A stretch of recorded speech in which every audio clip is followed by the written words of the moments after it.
Sang istri bernama Xiao Kao ini baru saja menerima hadiah dari suaminya. Matanya dengan senang hati tertutup. Lalu meraih ke dalam kotak. Tiba-tiba dia berteriak. Darahnya mulai mengalir keluar. Xiao Kao dengan cemas berlari mencari saudara perempuannya untuk meminta bantuan. Sayangnya, begitu dia sampai di sana, dia jatuh ke tanah karena kehabisan darah. Dan saudara perempuannya yang buta tidak dapat melihat bagaimana kakak perempuannya terluka. Dia hanya mengulurkan tangan dan meraba-raba. Setelah menyentuh dada dan pinggangnya, dia mencapai panggulnya. Sang adik yang ketakutan itu buru-buru memanggil kakak ipar laki-lakinya. Setelah menjawab telepon, pria ini bergegas pulang dengan botol termos dari rumah sakit. Begitu dia masuk ke dalam rumah, hal pertama yang dia lakukan adalah menghibur saudara iparnya yang buta. Lalu pergi ke ruang tamu untuk menemukan istrinya dengan jari yang terpotong. Tiba-tiba, teleponnya berdering. Dia menekan tombol jawab. Di ujung telepon lain adalah suara mantan istrinya, yang bernama Baoyi. Dia sangat bangga dengan hadiahnya ini. Itu dikirim olehku. Dia pasti sangat senang setelah menerimanya. Sang pria sangat marah pada saat ini. Dia mengambil tangan istrinya yang terputus dan memasukkannya ke dalam pendingin. Lalu membawanya ke rumah sakit untuk dioperasi. Setelah masuk ruangan keadaan darurat, tangan istri akhirnya dirawat dengan baik oleh suaminya. Tapi tidak melihat senyum di wajahnya. Setelah menyelesaikan pekerjaannya, dia pergi ke kantor polisi untuk menanyakan perkembangan penyelidikan kasus ini. Tetapi polisi mengatakan kepadanya bahwa Baoyi telah hilang untuk waktu yang lama. Dalam waktu dekat, pihak polisi tidak dapat menemukan siapa si pelaku. Karena istrinya di rumah sakit. Dia pulang di malam hari. Begitu dia memasuki rumah, dia melihat lampu kamar mandi menyala. Dia melirik ke arah itu dengan rasa ingin tahu. Dan kebetulan melihat adik iparnya yang buta melepaskan baju. Bersiap untuk mandi. Dia dengan cepat berbalik. Kemudian dia dengan malu duduk di sofa tidak mudah menahan diri saat sendirian. Bersama dengan adik iparnya untuk satu malam. Pagi-pagi hari, dia pergi ke rumah sakit untuk menjenguk istrinya. Mungkin karena mengalami sesuatu yang terlalu menakutkan. Istri setelah bangun sangat pemarah. Dia berteriak bahwa tangannya tidak baik. Sangat sulit bagi suaminya untuk menghiburnya.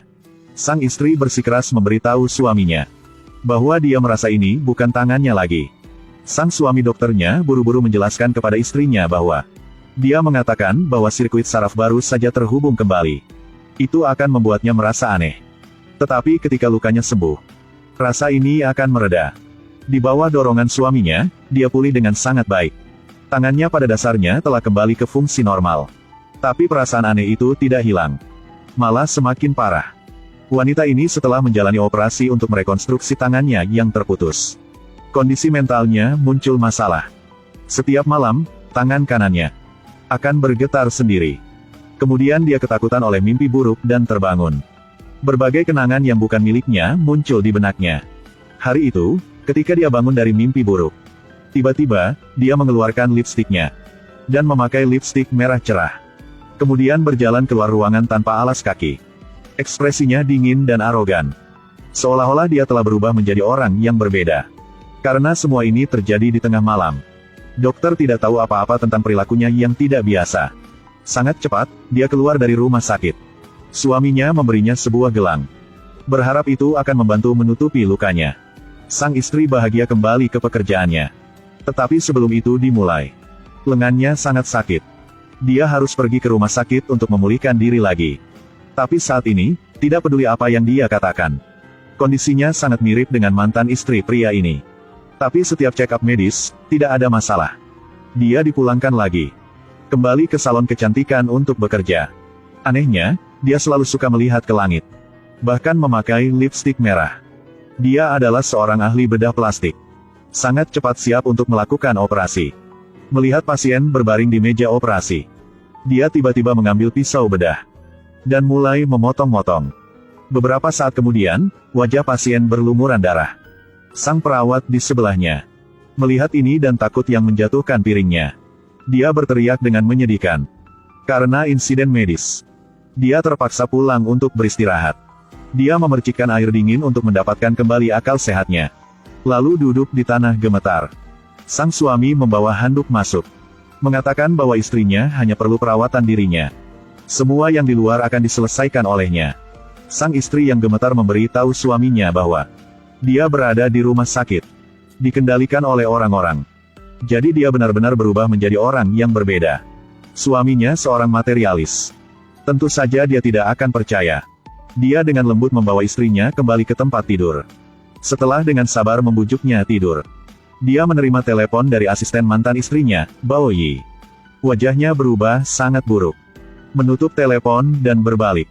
Dia menemukan saudara iparnya yang buta berdiri di belakang. Dia terkejut. Lalu bergegas untuk bertanya kepada saudara iparnya. Apakah dia mendengar sesuatu? Melihat bahwa saudara iparnya tidak ada yang beres. Dia buru-buru membawanya ke kamar tidur. Lalu dengan lembut membujuknya untuk tidur. Sungguhnya sangat sibuk.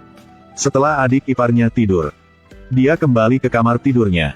Baru sekarang dia menemukan bahwa istrinya telah tidak terlihat. Sesaat mencari, dia menemukan istrinya di lantai bawah. Sekarang dia sedang memegang sebuah pisau dan berjalan-jalan di halaman rumah. Sang suami bergegas turun. Dengan satu tangan mengambil pisau yang dipegang istrinya. Lalu peluk dia dalam pangkuannya. Baru sekarang sang istri sadar kembali. Gelombang demi gelombang. Keesokan harinya, ketika sang istri pulang kerja, mulutnya tiba-tiba ditutup oleh seseorang di belakangnya. Sebuah pisau muncul, memotong lehernya. Gadis ini buru-buru menyalakan lampu di dapur. Baru saat inilah dia menemukan bahwa saudara perempuannya sedang memegang pisau. Dia mengatakan ada pencuri di rumah. Dia tidak melihat pisau dengan pegangan merah di rak. Kedua saudara perempuan yang tinggal di rumah ini tiba-tiba kehilangan pisau merah. Anehnya, orang pertama yang menyadari pisau yang hilang adalah saudara perempuannya yang buta. Dia bertanya pada adik perempuannya, bagaimana dia tahu pisau merah itu hilang? Sang adik perempuannya bergumam bahwa dia tahu di mana pisau itu berada. Yang lebih mengejutkan lagi, keesokan harinya polisi menemukan mantan istrinya Bao Yi telah terbunuh. Senjata pembunuhnya adalah pisau merah. Setelah dicek, polisi juga menemukan sidik jari sang suami pada pisau merah tersebut. Jadi mereka memanggilnya ke kantor polisi untuk menyelidiki. Namun, Bao Yi tampaknya telah menguap. Meskipun surat perintah penangkapan nasional telah dikeluarkan, tidak ada jejaknya yang ditemukan. Malam berikutnya, sang istri lagi tidur sambil berjalan. Dia mengambil gunting dan langsung pergi ke kamar adiknya. Menarik rambutnya. Dia ingin mengubah gaya rambut adiknya.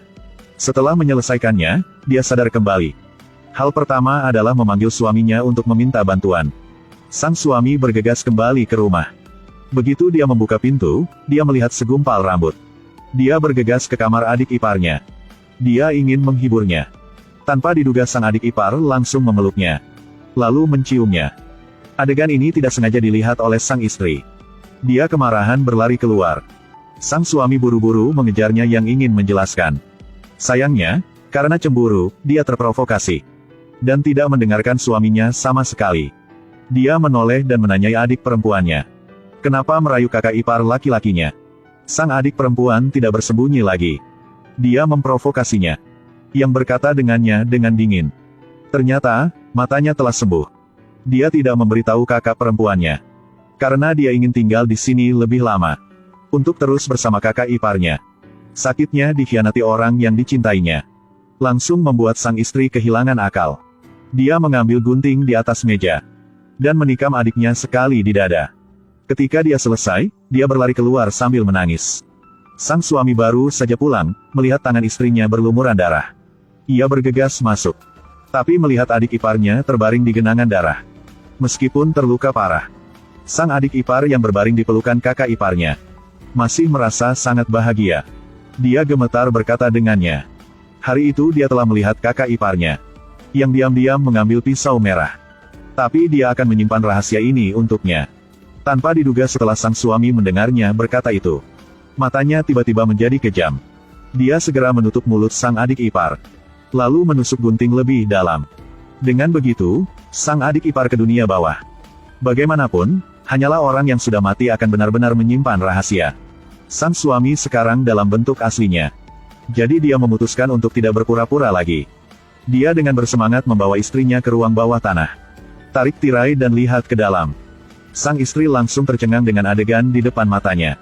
Di dalamnya ada mayat Bao Yi yang disimpan di sini. Ternyata dia selalu diam-diam melakukan eksperimen transfer gen. Mantan istrinya Bao Yi tidak berdaya untuk menghentikannya.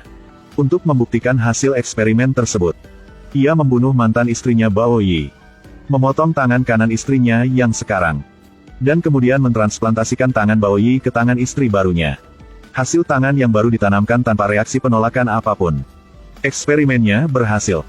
Mulai sekarang dia akan berada di puncak hidupnya, menjadi karakter dalam buku sejarah. Sayangnya, sebelum dia selesai berbicara, sebuah tangan muncul dan menyuntikkan obat anestesi ke lehernya, berhasil menenangkannya. Ternyata arwah Bao Yi telah mengambil alih tubuh sang istri. Dia selalu berpura-pura bodoh, tapi ternyata dia diam-diam berhubungan dengan asisten suaminya. Akhirnya menyelesaikan rencana balas dendam. Dan Bao Yi juga mengambil kesempatan untuk mengambil alih hasil penelitian suaminya. Dan sebuah tubuh yang muda dan cantik, menjadi pemimpin dunia medis. Berdiri di puncak kehidupan. Pernikahan yang terburu-buru tidak membuat hidup dan karirnya bahagia dan sukses, tetapi sebaliknya membuat hidup kita tenggelam jauh ke dalam kegelapan batin. Jika kamu tidak mencintai, maka kamu harus melepaskannya. Melepaskan pasanganmu juga berarti melepaskan dirimu sendiri. Inilah isi dari film ini. Jika kalian suka silahkan klik like. Sampai jumpa lagi. 声音以才华引冒的小心，关注我，我们下期不见不散。